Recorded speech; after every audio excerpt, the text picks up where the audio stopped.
Mon nom est Suleiman. Je viens de la Guinée-Conakry.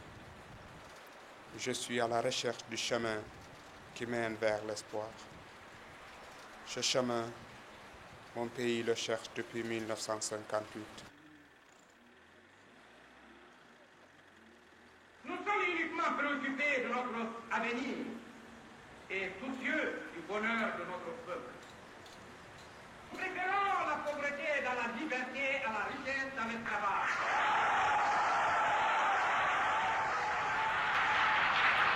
Cette communauté, la France la propose. Personne n'est tenu d'y adhérer. On a parlé d'indépendance. Je dis ici plus haut encore qu'ailleurs que l'indépendance est à la disposition de la Guinée. Elle peut la prendre le 28 septembre en disant non à la proposition qui lui est faite. Et dans ce cas, je garantis que la métropole n'y fera pas obstacle. Elle en tirera bien sûr les conséquences. Mais d'obstacle, elle n'en fera pas. Et votre territoire pourra, comme il le voudra, dans les conditions qu'il voudra, suivre la route qu'il voudra.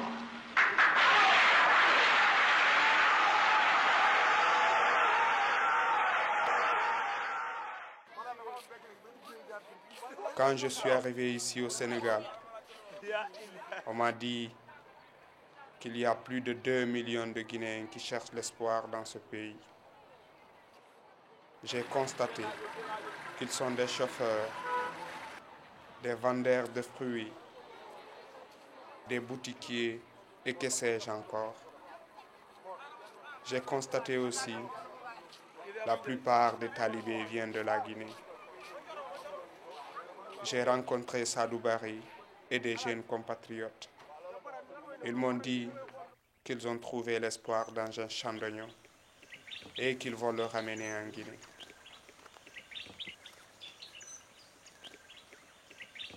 Oui, au Sénégal, le développement no woodi mais yeggiti hunde wotere avant ke men arde cuuɗi ɗiɗi men nanta fimu Sénégal ga ɗin ɗi ñametake tarawoje ɗen wonde ɗen ga ɗen ñametake mais wiye Sénégal développement no woodi yoti yaw ton sefa heɓoto ino noon joni ko taga ɗo nangi ɗum ko yiyata ɗo wo ko Guinéen jo Guinéen jon tun yiyata ɗo a yiyata ɗo Malien jo hay mo Guinée Bissau hara ko Guinée Bissau yiyata ɗo Guinéen tun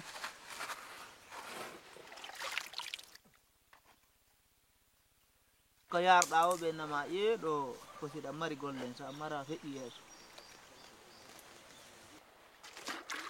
mi wi journalier mi gerda ha tawi o mino ko remugol men on cakkitorde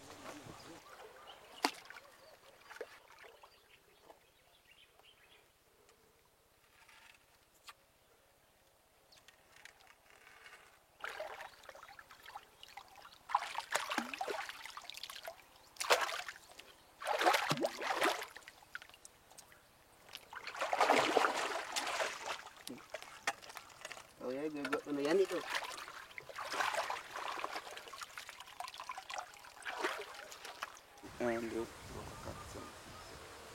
joni noon waɗay 8 tun walla 7 voilà 7 ɓuroni mi yiɗino monoɗa ara ɗo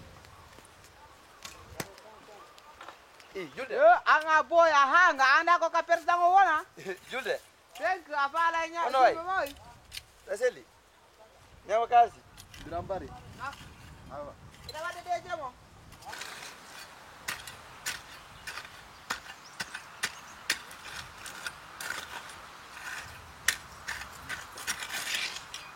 kulle ɗen fof no moɓode ɓe wi nangue bonɗo on bonɗo immi dogi e jegete fof no andi ko kanko boni ɓe yetti yilta jooɗa ɓe wi ɓe bono eppeta kani ni no kandiɗa ko ni boniɗa o darole no wodi ko ɓuurimmi kande o wi ɓe wi honɗum o wi golleɗe fuɗɗaɗe naka non ɓe capital ɗo ɓe fuɗɗete gayde ronke gayndede ɗo mi yumma holore yanayi ɗo hikka. L'opérateur de saisie pour la révision des listes électorales et le vote des Guinéens de l'étranger, l'opposition a demandé que la CENI arrête le processus électoral en cours, sans indiquer si les législatives se tiendront effectivement le 12 mai comme prévu par la CENI ou seront reportées à une date ultérieure comme le souhaite l'opposition. Le président Alpha Condé a déclaré que les élections se tiendront en ajoutant qu'elles seront transparentes et crédibles. Conakry, Makeme Papa pour BBC Afrique. La Guinée entame un nouveau chapitre de son histoire. Mardi dernier, vous le savez, un coup d'État militaire a mis fin au régime qu'avait laissé en mourant après 25 ans de règne Sékou Touré. Le nouveau président, le colonel Lansana, veut instaurer la démocratie et la libre entreprise. Les syndicats sont à nouveau autorisés et tous les prisonniers politiques ont été libérés. Une effervescence totale. Vive l'armée, vive la République. Vive nos libérateurs, c'est tout ce que nous entendons. Il est difficile, amis téléspectateurs, de décrire ce mouvement de masse spontané qui salue les membres du comité militaire de redressement national, qui est venu en son temps, qui est venu en son heure, qui est venu à sa minute. Et c'est un comité donc qui a libéré notre peuple de 26 ans de dictature, de 26 ans de soumission aveugle, de despotisme, de népotisme, je dirais même. J'ai envie de fuir ce passé sombre de mon pays qui affecte mon avenir. J'ai pas envie d'être comme ces milliers de Guinéens morts au Camboiro. J'ai pas envie d'être comme ce peuple qui a assisté au carnaval macabre de Conakry. J'ai pas envie d'être comme cette jeunesse endormie par des promesses. Ma seule envie est de filmer l'espoir. Filmer l'espoir, le ramener à la maison. Hélas, la gare est fermée. Sûrement le train ne viendra pas. Et je ne sais par où se trouve mon chemin.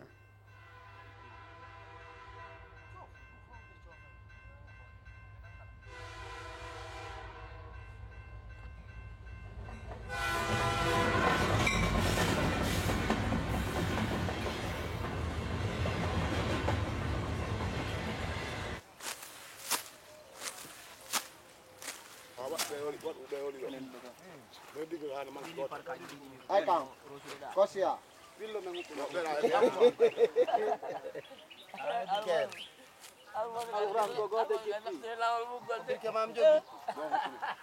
Nani Annabi Dawud, Annabi Sulaiman, Annabi Yusuf. ande pera ma nden bari a tawi ɗa welti yeeɗon noon fotugol taw laggine ko ɗon ɓuri wettinde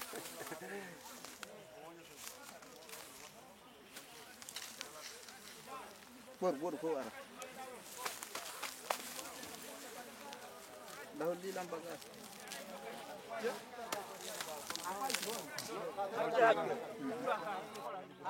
sa yeytanama konno belandetema kaka jibinaɗa kaka jibinaɗa belandetema wona ka wona ƴettuɗo kaydi e heɓaɗo e nokkuji imami ƴettugo carte waynoman neɗɗo leydi ha no wayi ɗum lammi neɗɗo leydi fewi ɗum lammani horan carte a faami si feƴƴi ko manani horan carte ɗum kadi ɗum alan d'origine sénégalais a faami leggal ko ngal neeɓi ga ndiya wo ngal wontata noora gonga Moussa wi gon aɗa ɓalɗo kaydi hiya wonu neɗɗo ɗo mais noon ko avantage ma on darta avantage ma on darta par ce que no woodi ga parti ji fof ko andanta hoore ma golle no yalta mais tawa ko tuma ɓe ƴetti yimɓe leydi ha paari donc en kadi siɓe si heddike ɓe ƴettama si heddaki ara ko ɗum wonto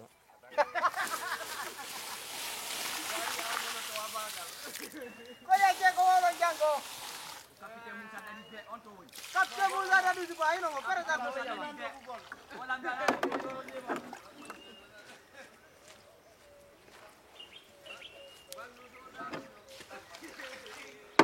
e ɗe sobuleje ɗe suttiɗa ɗo ɗo e basalleje jombirɗi ɗi yalta ɗo darniɗi galle ɗin yalta ɗo ɓiɓɓe aroyo ɓen hunjotoɓe qur'ana ɓen yalta ɗo e joɓe ballon o joyra ni wa Cristiano Ronaldo eyi lawlilan Marco on kadi ara ɗon ɗi mawɓe naɓoranteɗi yalta ɗo e yaaroji ma kadi kan kadi ko ɗo goy ay ton kadi yeyayi e yaltay paquet si yalti ɗo berruɗi heɓotoɗi ɗon conseil noon ɗi onno ɗin ɗon kereyata ko heddi kon eyo ɗin ɗon kereyata ko heddi kon sim sodoyi ɗon sa e potiji joni basalle mi naɓori lagine mi remoyi ɗum ɗon e Allah wallama buuɗi basalle lagine billahi tay ɗum ɗo mere may ɗum lagine min wallito Alpha Condé crise on iwa eyo paquet si tawi joni meɗen remi menen kadi soble tawa min habbata ko ɗe e iwoje ka portoɓe ɓen to ara hiɗe ton crise on ɗuytoto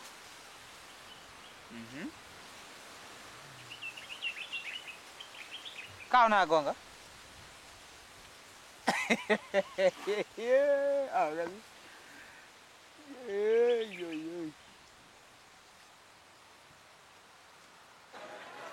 Ce soir, la Guinée se retrouve dans une situation confuse après la tentative de coup d'État militaire qui a suivi la mort du président Conté à la tête du pays depuis 24 ans. Lansana Conté dirigeait le pays d'une main de fer depuis 24 ans. L'an dernier, il avait maté une grève générale au prix de 200 morts. Aujourd'hui, les Guinéens attendent un vrai changement politique, mais par la démocratie. La Guinée ne sait pas encore comment son pouvoir sera organisé. Les putschistes tiennent bien les rênes du pays. Les Guinéens espèrent que cette fois-ci, les militaires tiendront leurs promesses. Aujourd'hui, nous sommes en train, vous pensez, si ce n'est pas le patriotisme, je peux laisser ce que le peuple veut faire, le peuple n'a qu'à faire. Le fonctionnaire guinéen est l'homme le mal payé dans le monde. Aucun revenu, un seul Guinéen ne peut pas faire de l'épargne. Vous pensez que je ne suis pas sensible à ça? Cette armée qui n'est pas structurée, où le caporal, le sergent peut quitter ici, il peut rentrer dans ton bureau. Mais l'armée me prend en otage. L'armée dit qu'ils m'ont porté confiance. Parce que dès la prise du pouvoir, quand j'ai commencé à dire, bon, je ne serai pas candidat, il y a eu des réactions dans les camps. Je suis pris par l'armée en otage. Ils disent que tu laisses le pouvoir, nous allons prendre.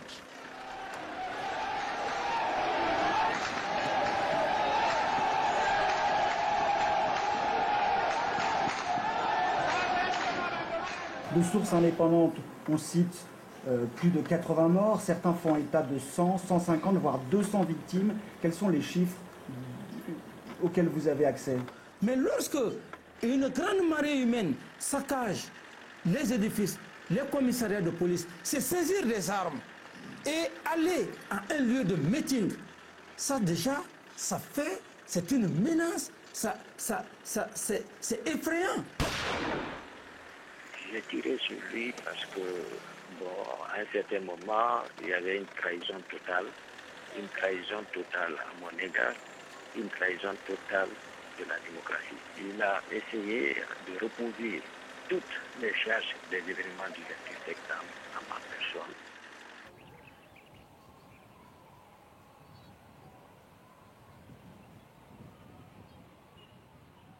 Il s'appelait Yagine Fodé. Des adolescents guinéens. Ils étaient intelligents et croyaient à un avenir meilleur. Ils ont décidé d'écrire une lettre aux dirigeants du monde. Ils disaient dans cette lettre qu'on souffre trop en Afrique, surtout en Guinée. On ne mange pas à sa faim. Il n'y a pas assez d'hôpitaux, pas assez d'écoles, pas d'eau, pas d'électricité, non plus de terrain de foot. Ils ont demandé aux dirigeants du monde de venir nous aider. Ils devaient se rendre en Europe pour remettre cette lettre aux dirigeants du monde.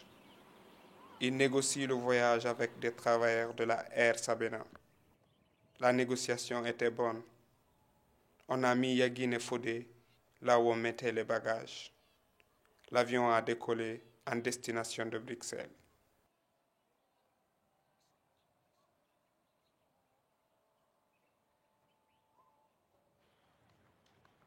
À l'arrivée, Yekine Fodé était déjà mort. Mais cette lettre, les dirigeants du monde ne l'ont jamais lue et ils continuent d'ignorer nos problèmes. Wa alaikum salam. Neno nyaleja. Jantu. Na nene ko minni. Na nene ko wallahi ko min. Na nene.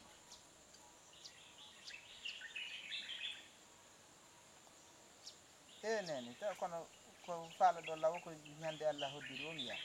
Ka.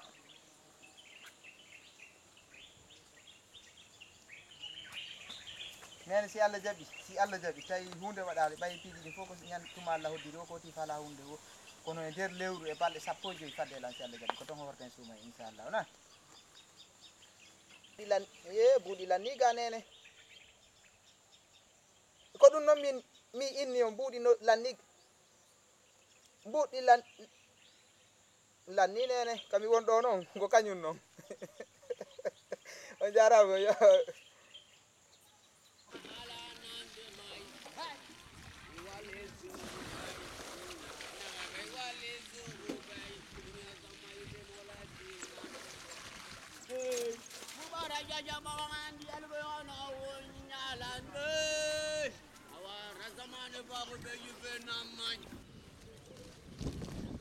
aventure sa yimen dogi kamen tawde laamo men hikkinamen yeeso kono no hikkinamen yeeso tuma joɗɗa ko ma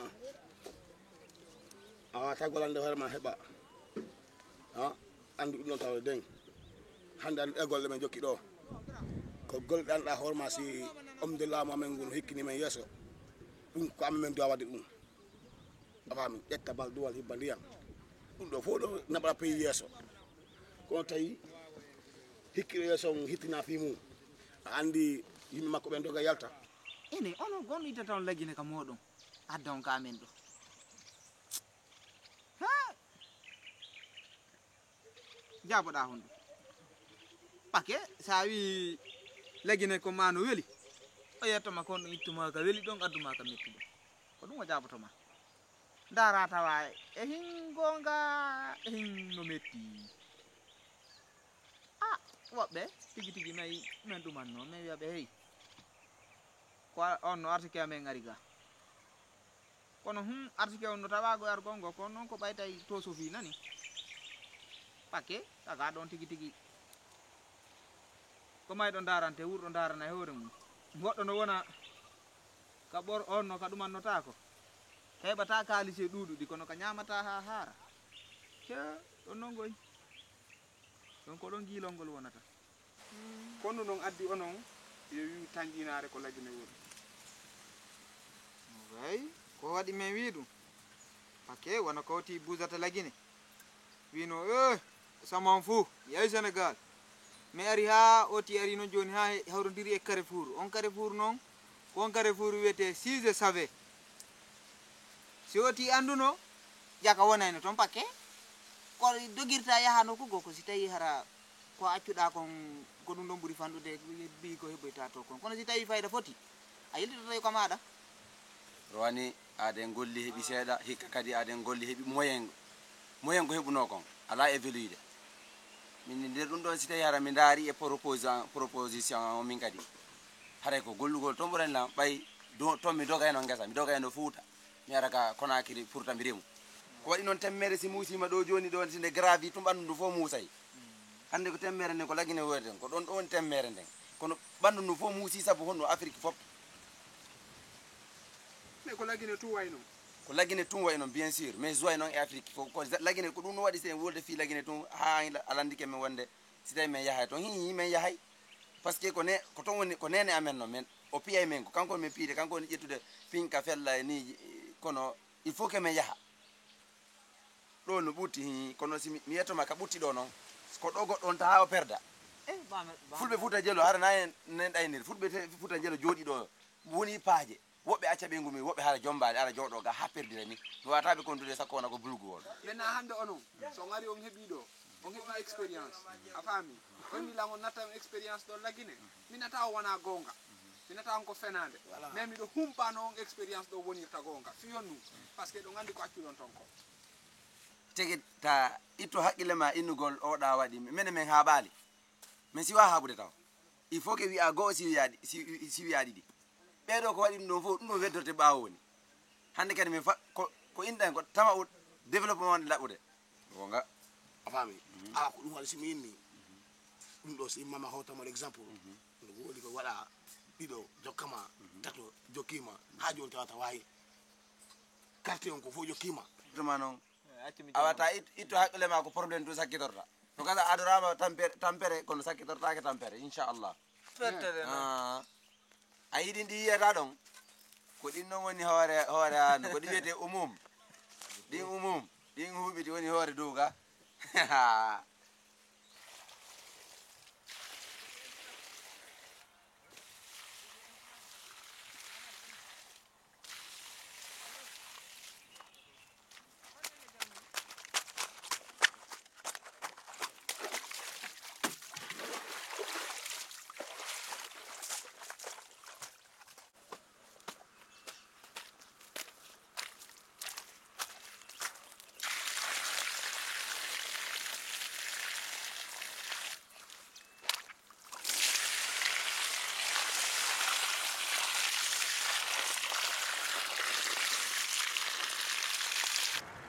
Plus de 10 000 militants dans le fief de Cellou Dalein Diallo, candidat malheureux à l'élection présidentielle de 2010.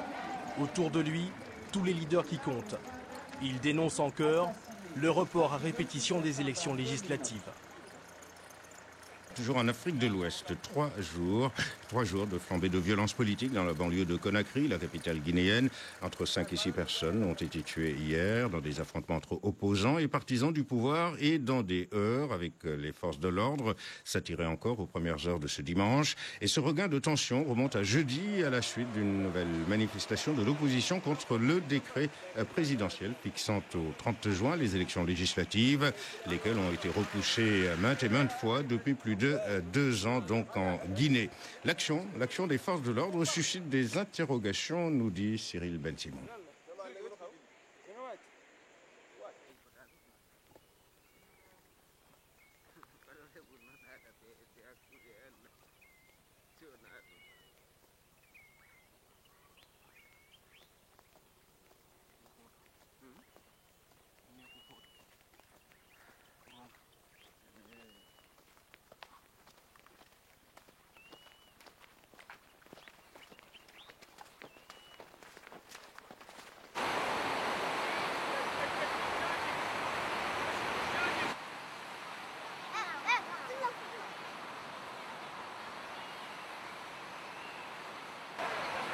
Moi, je ne comprends pas pourquoi c'est toujours pareil chez moi. On tue des personnes pour un oui ou pour un non. Mon ami Mamoudou me disait qu'il a trouvé l'espoir. Mais Mamoudou est mort d'une balle dans la tête à Bambeto. Alors laisse-moi partir avant qu'on ne tire sur moi.